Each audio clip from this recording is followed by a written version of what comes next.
The most devastating effect of the war on marijuana is that it is a war on everyday people like you and me. All week, we speak to the doctors, scientists, celebrities, and politicians who make up the professionals fighting for cannabis liberty.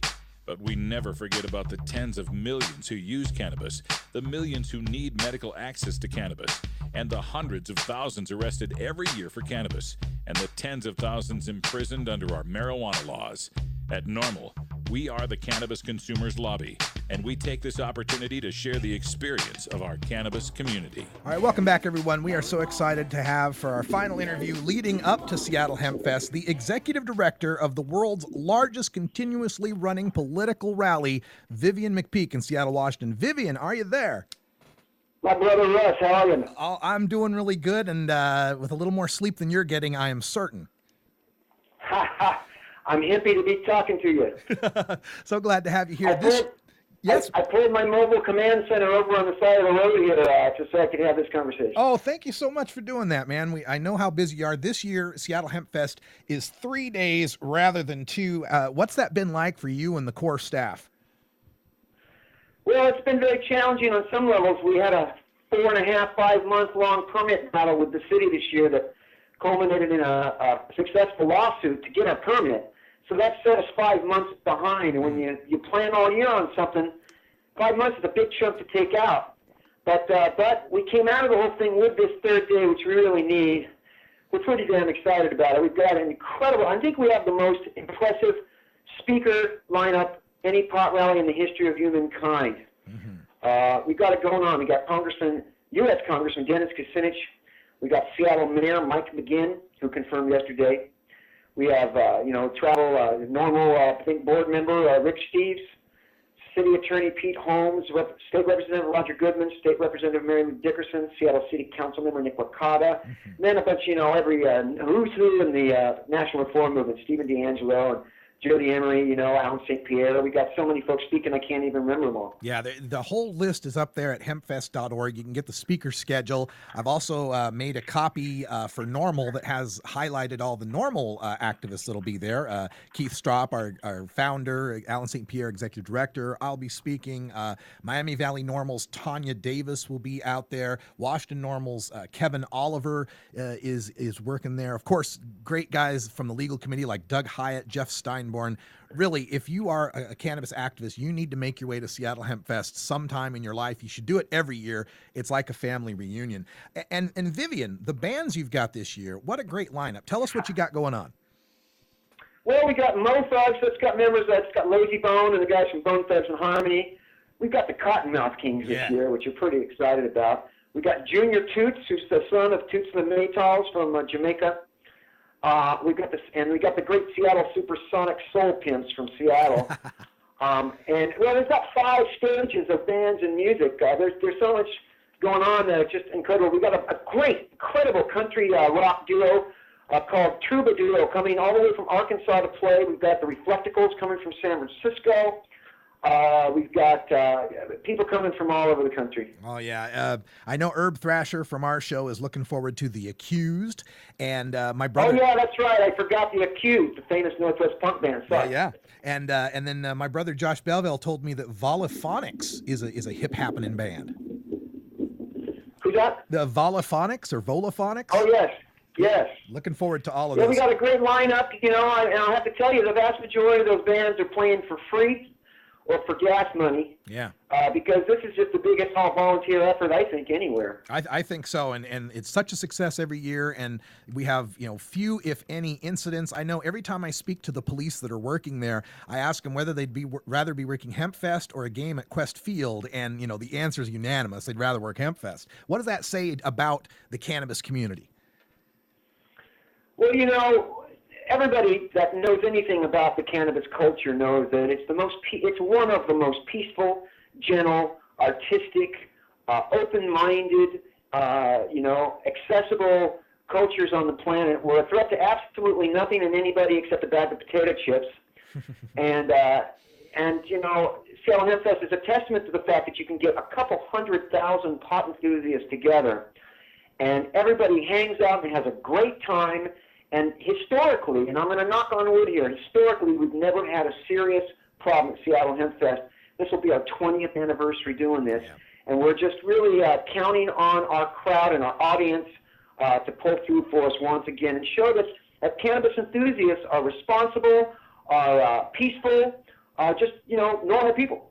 Right on. And no pun intended on that, normal people. That's right on, right on. We're speaking with Vivian McPeak, the executive director of Seattle Hempfest, taking place this weekend, August 19th, 20th, 21st at the Myrtle Edwards Park, between the Olympic Sculpture Park and the Centennial Park, 1.6 miles. Tons of stages, bands, people, vendors, everything you could want in a hemp festival and more. And Vivian, there's a VIP party on the Friday night. Of course, all the speakers are going to be there, or most of the speakers are going to be there. Can the public get into this VIP party? And if so, how? We do have a very irie person party for our VIPs. And that takes place on Friday night right after the event in the huge Symposium tent. It's a members party. It's for VIPs and VIP members of our organization. You can go to our website and click on members. There's 3 different tiers.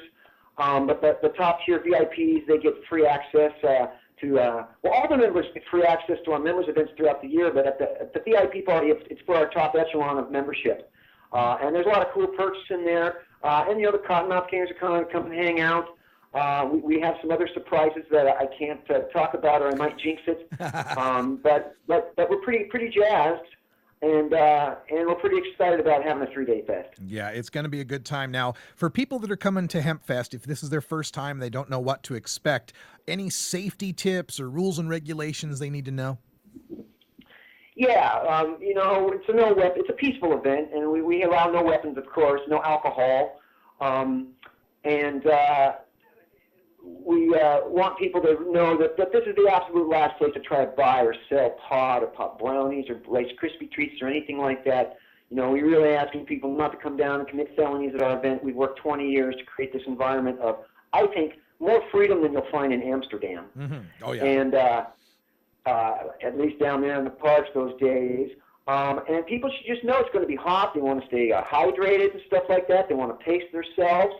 And other than that, we want people to have a great time. Okay, a couple of things I want to mention too. I want to reiterate what Viv says here about the pot brownies and the Rice Krispie treats and stuff like that. Don't be supporting that by buying them at the Hemp Fest either. You don't know who made that, where it came from, what's in it.